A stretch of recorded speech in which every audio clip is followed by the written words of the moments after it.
नहीं, ज्यादातर तो आपकी सभी सरकारें आई हैं, कांग्रेस ही क्यों आई है? जिस विचारधारा को आप मानते हैं उस विचारधारा की सरकार रही 55 साल तक, तो बाकी ऐसा पुख्ता इंतजाम आप नहीं कर पाए ना। बाकी 15 साल में तो कह रहा हूं ना, 70 साल में ब्रिटिश काल से जो चलती आ रही है व्यवस्थाएं, सिस्टम पुलिस का चेंज नहीं हुआ, वो एक बहुत बड़ा प्रश्न है। और सबसे बड़ी बात जो अपन खादी का, खादी तो बहुत पवित्र शब्द है, स्वतंत्रता आंदोलन से उठ करके आया हुआ है। खाकी तो पहले से चिंता की यही बात है, इतनी इज्जत खाकी को मिला करती थी, इतनी इज्जत खाकी को मिलनी चाहिए। हाँ, खाकी लेकिन आज नहीं मिल पा रही है। सवाल इसी बात का है, बहस इसी बात की है। आज मिलती थी, धीरे धीरे क्या हो गया, इलेक्शन प्रोसेस हो गया, टिकट ही बिकने लगे। एक पार्टी का नाम नहीं ले रहा हूं मैं, कांग्रेस बीजेपी किसी का, टिकट बिकने लगे, चुनाव में पैसा करोड़ों रुपए खर्च होने लग गया, तो नेता की जेब से जब करोड़ों खर्च होगा तो वसूली शुरू कर, तो एक प्रोफेशनलिज्म आ गया इसमें।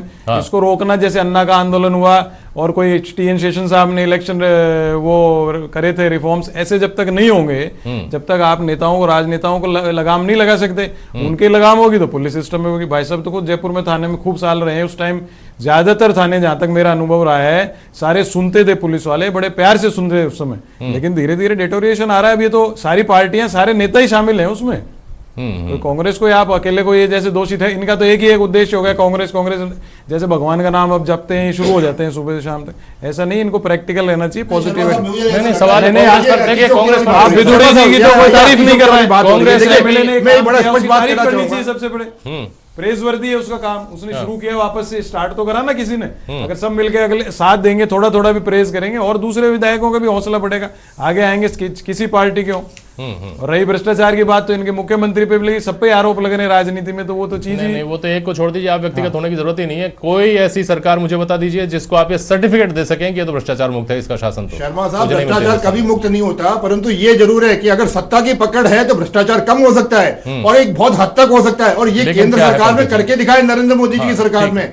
आज आप बताइए, पिछले 5.5 साल का रिकॉर्ड उठा के दिखा दीजिए, केंद्र सरकार के किसी मंत्री के ऊपर आरोप, केंद्र सरकार में कोई भ्रष्टाचार को आरोप। पूरी जीत तोड़ कोशिश कर ली लोकसभा चुनाव के अंदर कांग्रेस पार्टी ने, पर एक आरोप लगा नहीं पाई। भ्रष्टाचरण के आरोपों से तो आपका मंत्री पकड़ा गया है, पूर्व मंत्री भ्रष्टाचारी बेलगाम हो जाते हैं। ये राजस्थान सरकार उदाहरण है। चिन्मयानंद जी को पकड़ा है आपके, खाली भ्रष्टाचार की बात करते, आपके मंत्री नहीं थे क्या? एक मिनट सुनिए।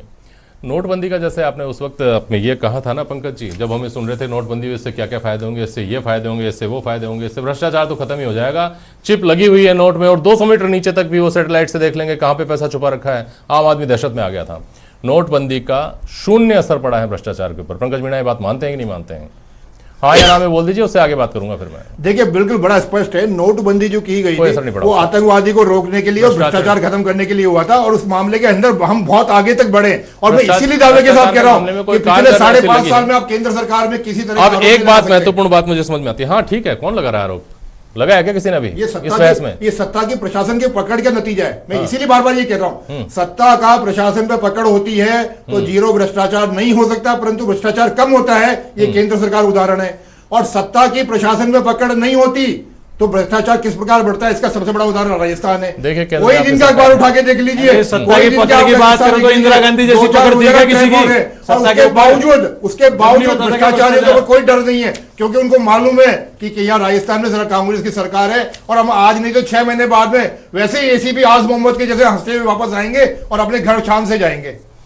महत्वपूर्ण बात यह है पंकज जी, खासतौर पर आपकी पार्टी के लिए, नरेंद्र मोदी से देश उम्मीद रखता है क्रांतिकारी कदमों की और बड़े सुधारों की, जैसा आपकी पार्टी दावा करती है, जैसा प्रधानमंत्री खुद भी दावा करते हैं। जो बात राजेंद्र सिंह शेखावत ने आज यहाँ उठाई वो एक महत्वपूर्ण बात है। हम लगातार इस बात को सुनते रहते हैं, बहस मुबाहिसों में, अखबारों में पढ़ते रहते हैं। जब तक जड़ में नहीं जाएंगे, जब तक जड़ पर प्रहार नहीं होगा, तब तक कुछ होने वाला नहीं है। और इस पूरे मामले की जड़, भ्रष्टाचार की जड़ ये है कि जब तक इनका समय रहते डिस्पोजल नहीं होगा, आपने जैसा कहा बर्खास्त कर दीजिए, ये भी मेरे को व्यावहारिक नहीं लगता राजेंद्र जी कि आज किसी को बर्खास्त कर दें और 10 साल बाद जब उसके पक्ष में फैसला आया तो आप 10 साल के एरियर दें और उसको वापस आप रिइंस्टेट करें। एक मिनट, तो जो बेहतर तरीका, जो एकमात्र तरीका, व्यावहारिक तरीका वो है कि आपको कोर्ट्स बढ़ानी पड़ेंगी सर। अगर आप भ्रष्टाचार के ऊपर ताबड़तोड़ कार्रवाई कर रहे हैं तो उनका अर्ली डिस्पोजल एकमात्र तरीका है। महीने में, 2 महीने में, 3 महीने में आप उस मामले को निपटा दीजिए, तब तक आप उसको सस्पेंड रखिए, घर पे तनख्वाह दीजिए, जो देना है करिए। यही एकमात्र तरीका समझ में आता है, इसी दिशा में काम करना होगा। कुछ कहना चाह रहे हैं सिम शर्मा, संक्षेप में बोलिएगा। अभी मेरे भाई साहब राजेंद्र जी ये कह रहे हैं कि कोर्टों की कमी से या कोर्टों की पेंडेंसी से ऐसा कुछ होता है, ऐसा मैं नहीं मानता। इन्वेस्टिगेशन अगर प्रॉपर है तो फटाफट उसको रिजल्ट तक लाया जा सकता है, लेकिन इन्वेस्टिगेशन को डिले करके उसको लचर बना के इस तरह के अपराधियों को छुड़ाने का भी काम पुलिस ही करती है। बिल्कुल वो भी होता है। इसलिए मेरा कहना यह है कि इन्वेस्टिगेशन को वो भी एक पहलू होगा, लेकिन स्ट्रॉन्ग और बिल्कुल सटीक बनाया जाए, क्योंकि इस इन्वेस्टिगेशन के अंदर भी भ्रष्टाचार होता है, वहां पर भी तो पुलिस ही इन्वेस्टिगेशन उसका भी तो तरीका है ना असीम जी, उस पहलू को भी एड्रेस किया जाए कि पुलिस की अकाउंटेबिलिटी तय की जाए कि आपको इतने दिन में इसको मामले की इन्वेस्टिगेशन कंप्लीट करके देनी ही देनी होगी।